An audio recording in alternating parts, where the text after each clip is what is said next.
Hello guys! Hello para to sa lahat ng mga Gemini, welcome dito sa aking channel, Kapalaran 888.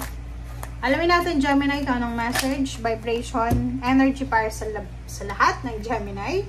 March 29, solar eclipse message to para sa inyo. So, go outside. Dito Gemini, sinasabi na ito ay makaka-resonate lang sa mga Gemini na masyado nang matagal sa kanilang comfort zone, hindi na lumalabas ng bahay, literal sa bahay, hindi na naaarawan. So dito sinasabi na you have been indoors too long, go outside and get some fresh air. So yun, lumabas ka naman, literal, and lumanghap ka naman ng sariwang hangin. Kung ito naman ay tungkol sa comfort zone, sinasabi ng bara sa'yo na oras na para lumabas ka dyan sa comfort zone mo, try mo lang. 'Di ba? Mas may maraming kung natatakot ka sa labas, marami kang pwedeng magawa ng paunti-unti na paglabas sa comfort zone. Kasi minsan pag sanay na sanay tayo sa ating comfort zone, natatakot tayong lumabas, natatakot tayong makipagsapalaran sa labas. But pag natutunan natin yung buhay sa labas ng comfort zone natin, doon natin makikita na o doon natin mararamdaman na pwede tayong manghinayang eh. Parang sasabihin mo, sana noon ko pa ito ginawa. Diba? Passion. O, diba? Sabi sa'yo dito, Gemini, ng barahang ito na gamitin mo daw yung passion mo. Gamitin mo yung skills mo, yung knowledge mo, yung wisdom mo para sa, kung ano man to, para makalabas ka sa comfort zone mo.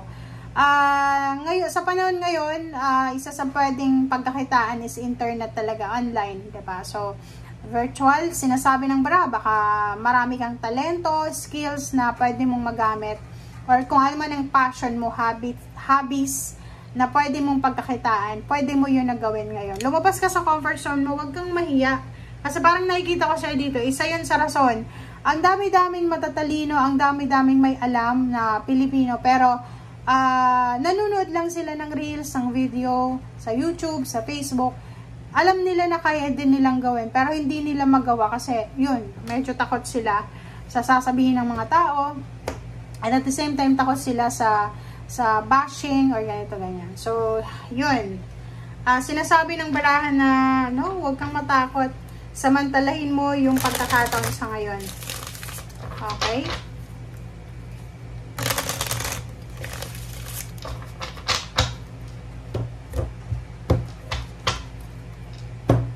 Okay.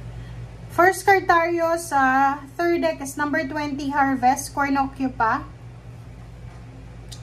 Yung Cornucopia na to is all about blessings, all about harvest. So, nakikita natin dito, Gemini, na malapit ka ng mag-harvest. Pwedeng, literal to, malapit ng umani ng itinanim na binhi. It's either graduation, end of contract, ano ba yan? Yung parang malapit ka nang mag-retire, malapit mo nang mapagpatayo yung bahay mo, malapit mo nang matapos yung utang mo, parang ganun. So, it's a completion, it's an achievement, malapit na. Okay.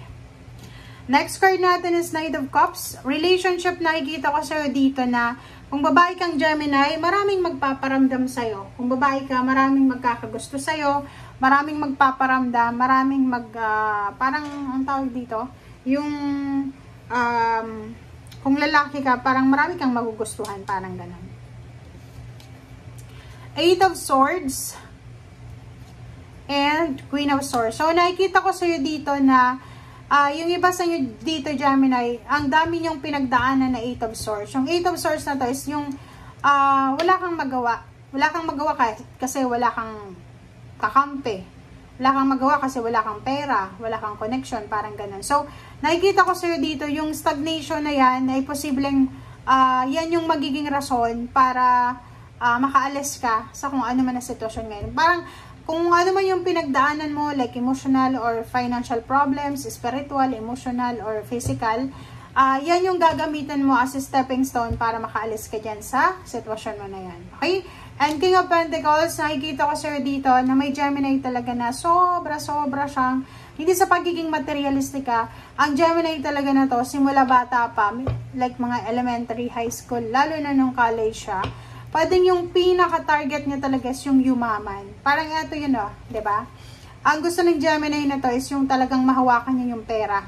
Na makapag-enjoy siya ng luxurious life. Okay? Yung parang lumaki siya na bukang bibig niya na someday magiging mayaman ako, milyonaryo ako, ganyan ganito. Okay? Next card natin is King of Cups. King of Cups. And 8 of Cups. And 10 of Swords. Okay, so kung makikita mo dito, Gemini, sinasabi ng bara sa'yo dito na may mga relationship na pwedeng mag-close na. Endings na eh, 'di ba? Puro lang to endings. 1, 2, 3, 4. 4 cards na nagsasabi na may mga relationship ka, Gemini, na kailangan ng mag-close. May mga attachment ka, kakilala, or kung ano man to, na pwedeng, kailangan na talagang tapusin. Okay? Endings, achievements, completion. Sinasabi na posibleng merong mga magkakaaway na pwedeng magbati-bati sila. Merong resentment ka, may grudges ka na kailangan mo nang i-let go. May apology accepted. Diba? Parang ganon.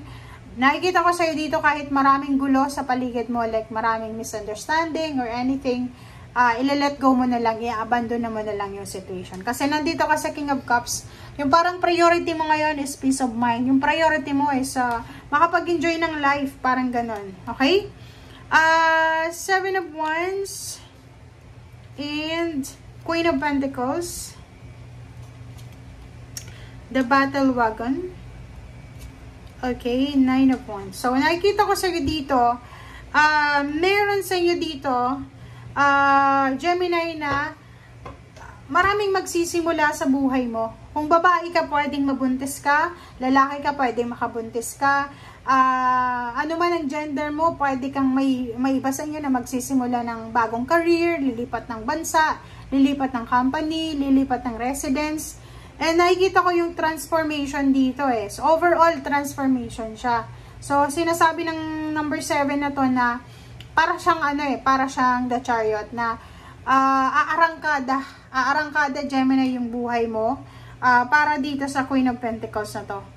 Yung parang yung fruits of your labor talaga. Yung kung ano yung ginagawa mo sa ngayon, sacrifices, nagtitipid ka para makaipon, ibibigay yan sa'yo ng universe, may result yan. So, dito sinasabi ng baraha, huwag natin kakalimutan na huwag puro pera yung isip natin, Gemini, ha? Kailangan mo magpahinga. If kailangan mo ng pahinga, magpahinga. Kung kailangan natin kumain, kumain. Kailangan natin ng bakasyon, magbakasyon. Kasi, kung makikita mo dito, puro lang trabaho, ganyan, ganito, fast movement, ganyan, ganyan. Pero, nakakalimutan mo na yung sarili mo. So, as much as possible, 9 of Wands, magpahinga kung kailangan ng pahinga, kumain ng tama, matulog ng tama, mag-relax, mag-spend time sa pamilya, sa pets, sa nature. Okay? And, spend time with God. Thank you guys. Bye!